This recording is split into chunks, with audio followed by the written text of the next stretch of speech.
कैसे देवो मांस पिता के गुने राजा रानी है।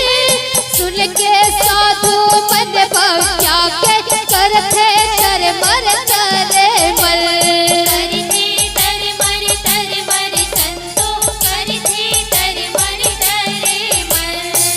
काल कही बेत बिराजा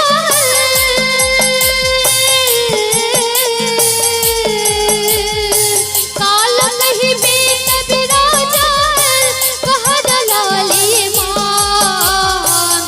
दाई दादा के हाथ लइका के लेवाए परा।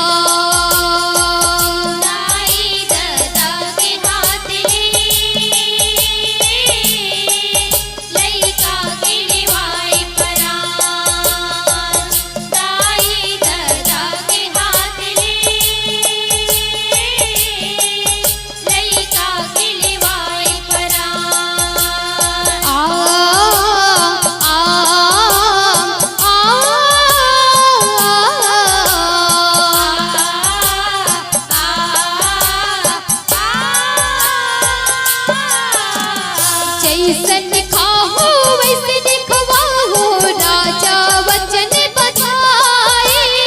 बेटा लारम चिर पे के साधु हर समझाते।